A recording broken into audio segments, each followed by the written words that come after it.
শেরপুর সদর উপজেলার বাজিতখিলা ইউনিয়নের ১৮ নং বালিকা সরকারি প্রাথমিক বিদ্যালয়ের শিক্ষার্থীদের হাতে টিফিন বক্স ও মামপট তুলে দেওয়া হয়েছে। উপহার পেয়ে শিক্ষার্থীদের মুখে ফুটে ওঠে হাসি, চোখে আনন্দের ঝিলিক।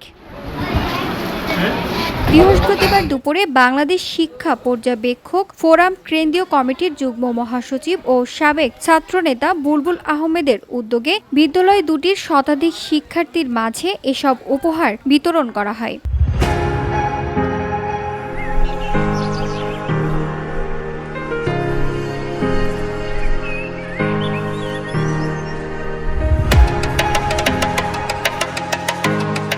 বিদ্যালয়ের প্রধান শিক্ষিকা মোস্তোয়ারা বেগম উপস্থিত ছিলেন। এই সহযোগিতা শিক্ষার্থীদের মধ্যে আনন্দ সৃষ্টি করেছে।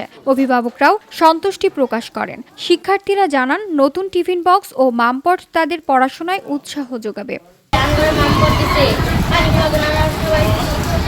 শিক্ষক বালিয়া সরকারি প্রাথমিক বিদ্যালয় আজকে আমাদের মাঝে জনাব বুলবুল সাহেব উনি শিক্ষার্থীর মাঝে মামপট এবং টিফিন বক্স বিতরণ করেছেন। এতে শিক্ষার্থীরা অনেক আনন্দিত এবং তারা উৎসাহের সাথে সবাই আজকে স্কুলে উপস্থিত হয়েছে।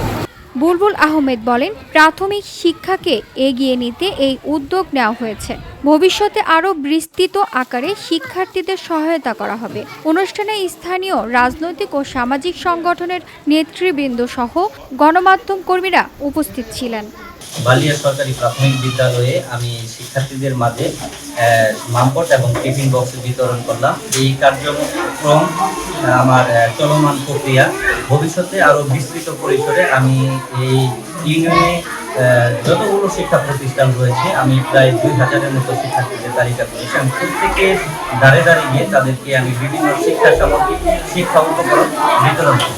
VOD Bangla news desk.